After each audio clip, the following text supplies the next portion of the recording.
शेतकरी कर्जमाफीच्या मुद्द्यावर काँग्रेसचे आमदार अब्दुल सत्तार औरंगाबादमध्ये बेमुदत उपोषणाला बसले। त्यांना काँग्रेसच्या स्थानिक नेत्यांसह राष्ट्रवादीच्या कार्यकर्त्यांचाही मोठा पाठिंबा मिळालाय।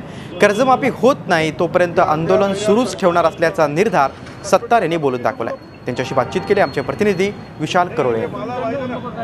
शेतकऱ्यांच्या कर्जमाफीसाठी काँग्रेस विधानभवनात चांगलीच आक्रमक झाली होती।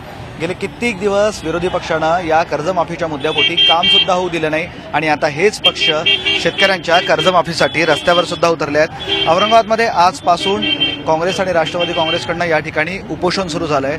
शेतकऱ्यांची संपूर्ण कर्जमाफी झाली पाहिजे असं त्यांचं म्हणणं आहे। तर शेतमालाला आता दर मिळत नाही, तो दर सुद्धा मिळाला पाहिजे असं त्यांचं म्हणणं आहे आणि यासाठीच आजपासून हे उपोषण सुरू राहणार आहे। त्यानंतर 1 तारखेला राज्यातील काँग्रेसचे मोठे नेते या ठिकाणी येणार आहे, इथे जाहीर सभाही होणार आहे आणि त्यावेळेस कर्जमाफीसाठी एक मोठा एल्गार उभारला जाणार आहे। उपोषणाला बसलेत शेतकऱ्यांची कर्जमाफी। तुम्ही विधानभवनातही मुद्दा मांडला, मात्र तिथे काही तुम्हाला यश आलं नाही, आता रस्त्यावर उतरले आहेत। आता काय रणनीती असणार आहे?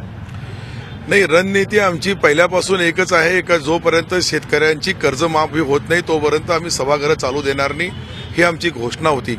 आज आपण पाहतो अनेक मार्केट कमिट्यामध्ये त्यांचे माल सडू लागले, शेतकरी रडू लागले, शेतकऱ्यांनी ज्या भाड्याने गाड्या आणलेल्या त्या तोलल्या जात नाही आणि यामुळे मोठ्या संकटामध्ये सापडलेल्या शेतकऱ्याला न्याय द्यायचा आहे। मला एक सांगा की का असं वागत असेल सरकार? या सरकारला शेतकऱ्यांची चिंता नाही असं दिसतंय चित्र?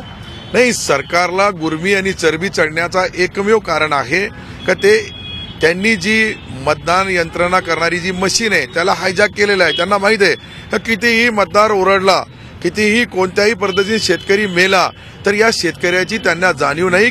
हे सरकार कसायासारखा वागू लागला। एखादा कसाई कसा एखाद्या जनावराला, एखाद्या मुक्या जनावराला, बकऱ्याला समोर आणतो, तो कसाई कापतो, तो कितीही ओरडला तर त्याला कापणं, टाकणं आणि टांगणं आणि विकणं हे काम आहे। अशा पद्धतीने हे सरकार शेतकऱ्याची चेष्टा करू लागले। हे सरकारला याची जाणीव करून देण्यासाठी आज आम्ही चक्री उपोषणाला सुरुवात केली। व्हिडिओ जर्नलिस्ट मोहम्मद तौफिकसह मी विशाल करोळे, झी मीडिया, औरंगाबाद। झी 24 तास रहा एक पाऊल पुढे।